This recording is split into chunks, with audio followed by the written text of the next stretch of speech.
홀로코스트 생존자이자 노벨 평화상 수상자인 엘리 위젤은 루마니아 태생의 유대인입니다. 독일군이 헝가리를 침범했던 1944년 5월, 그의 나이 15살에 나치의 아우슈비츠 수용소에서 그는 함께 교회에서 예배드리던 이웃들, 함께하던 그 이웃들, 또 친구들, 그리고 어머니와 어린 여동생이 용광로에 던져지는 것을 그는 지켜봐야만 했습니다. 수많은 같은 유대인들이 가스실에서 비참하게 죽고, 또 어린 아이들이 잔인한 나치들에 의해서 재미삼아 목매달려 고통스럽게 죽어가는 그 끔찍한 모습을 나치에 의해 강제로 그렇게 보게 되던 중에 뒤에 있던 한 유대인의 이 말을 듣게 됩니다. 하나님은 어디에 있는가? 지금 그는 어디에 있단 말인가? 여러분, 저는 오늘 이 하나님이 계시다면 고통은 왜 있는가? 라는 이 질문에 해답을 드리기 전에 이 고통, 고난, 슬픔이란 왜 우리에게 있게 되었는지를 좀 말씀드리려고 합니다. 아무쪼록 끝까지 들어보시길 바랍니다. 지금은 코로나가 가장 무서운 병이 되었지만 인류 역사상 가장 많은 인명을 앗아간 병 중에 하나는 아마 암일 것입니다. 통계에 의하면 세계에서 1년 동안 평균 800만 명의 많은 사람들이 이 암으로 죽음을 맞이한다고 합니다. 이 종류도 참 많아서 250가지나 된다고 하는데, 그 암의 종류 가운데 가장 고통스러운 암은 아마 췌장암일 것입니다. 이 췌장암의 무서운 점은 초기에는 증상이 거의 없다라는 것입니다.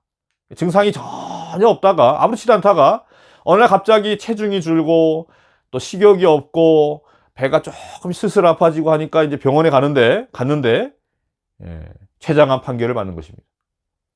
그리고 그 암의 특성상 점점 강해지는, 점점 다가오는 그 엄청난 고통을 서서히 그렇게 받아가며 서서히 죽게 되는 것이죠. 전주에 사는 준서와 사랑의 남매가 있습니다. 이 아이들은 선천성 희귀병인 무통성 무한증이라는 병을 앓고 있습니다. 뼈가 부러져도 고통을 못 느끼고요, 뜨거운 물에 손이 익어가도 통증을 느끼질 못합니다. 이 둘째 사랑이는 2살 때 자신의 이로 손가락에 그 손가락을 물어뜯었는데 손톱이 다 뽑힐 정도로 물어뜯었다고 합니다. 손톱을 다 뽑아버렸대요. 고통을 느끼지 못하니까. 이 오빠인 준서의 꿈은 축구 선수가 되는 것입니다. 손흥민 선수를 참 좋아한다고 하는데요. 근데 그는 이 병은 고통을 느끼지 못할 뿐만 아니라 조금만 뛰어도 많은 열이, 엄청난 열이 나기 때문에 오래 뛰지를 못하고요, 또 그 몸의 이상을 느끼지를 못하니까 생명이 위험하고, 그 고열 때문에 뇌세포가 손상받아서 지적장애까지 겪고 있다고 합니다. 얼마나 불쌍하고 얼마나 가슴 아픈 이야기입니까? 여러분, 이 고통이라는 것은 우리가 정상적으로 살 수 있도록 우리를 지켜주는 일을 하는 것입니다. 이 고통이라는 것이 우리에게 없다면 우리는 스스로 그것을 느끼지도 못한 채 죽고 말 것입니다. 여러분, 그런데 이 고통이라는 것에는 양면성이라는 것이 있습니다. 불이라는 것은 우리의 삶 가운데 참 없어서는 안 되는 소중한 것이지만, 없어서는 안 되는 것이지만, 이 불 때문에 어떻습니까? 전 재산을 다 잃고 소중한 생명까지 잃는 사람들이 있습니다. 물도 마찬가지죠. 물도 우리에게 참 중요한 것이지만 이 물 때문에 매년 재산을 다 잃어버리고 생명 잃는 사람들이 참 많은 것입니다. 여러분, 왜 우리에게는 이러한 고통, 이런 고난이라는 것이 있는 것일까요?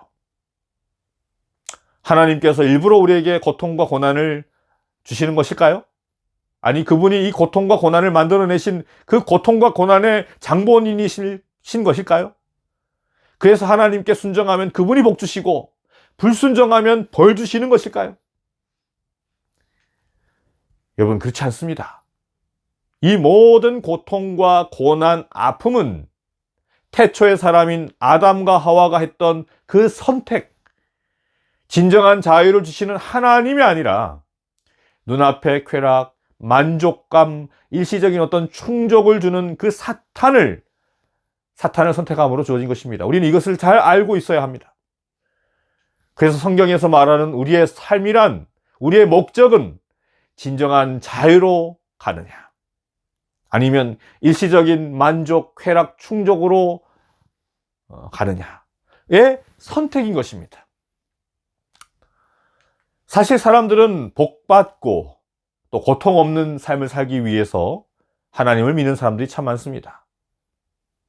그러나 여러분, 애석하게도 하나님의 말씀인 성경에는 그러한 사람들에게 위로와 격려가 되는 말씀이 없습니다. 별로 없습니다. 성경의 수많은 기자들은 모두 하나님의 백성들에게 고난받을 준비하라는 말을 할 뿐만 아니라 성경 역사상 가장 위대한 사도라고 일컫는 바울은 자신이 고난받은 것을 자랑하기까지 합니다. 오히려 우리는 모든 일에 하나님의 일꾼답게 행동했습니다. 우리는 매번 환난과 역경과 어려움을 견뎌냈습니다. 또 매를 맞고 옥에가 치고 폭도들에게 당하기도 하고 고된 일에 시달리며 잠도 못 자고 굶주렸습니다. 여러분, 이 사도 바울의 지금 표현된 이 모습이 여러분 어떻게 느껴지십니까? 모든 일에 하나님의 일꾼답게 행동했더니, 하나님의 백성답게 했더니 어떤 일을 당했다고요? 네, 매번 환난과 역경과 어려움, 매를 맞고 옥에 갇히고 폭도들에게 당하고 고된 일에 시달리고 잠도 못 자고 굶주렸다는 것입니다. 왜요? 하나님의 일꾼이 되었다니. 또 예수님의 수지자로 알려진 사도 베드로는 이러한 말을 성경에 기록했습니다. 그러므로 기뻐하십시오.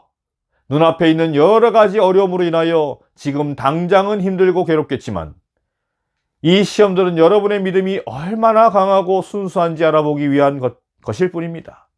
순수한 믿음은 금보다도 훨씬 귀합니다. 금은 불에 의해 단련되기는 하지만 시간이 흐르면 닳아 없어지고 마는 것입니다. 하지만 여러분의 그 순수한 믿음은 예수 그리스도께서 다시 오실 그날에 칭찬과 영광과 존귀를 가져다 줄 것입니다. 여러분, 성경은 어떻게 해야 고난을 면할 수 있는지 가르쳐주는 그러한 책이 아닙니다. 기독교는요, 사람이 어떻게 해야 이 땅에서 고통 없이 기쁘고 마냥 행복하며 그렇게 만족하며 살 수 있는지를 가르치는 종교가 아닙니다. 성경은 어떻게 해야 그 고난을 견뎌낼 수 있는지 가르쳐주는 책인 것입니다. 어떻게 이 고난의 세상을 벗어나 진정한 참된 자유의 나라로 갈 수 있는지를 알려주는 지침서인 것입니다. 하나님이신 예수님은 이 땅에 오셔서 인간이 겪는 그 고통 가운데 체험하지 못하신 것이 하나도 없으십니다.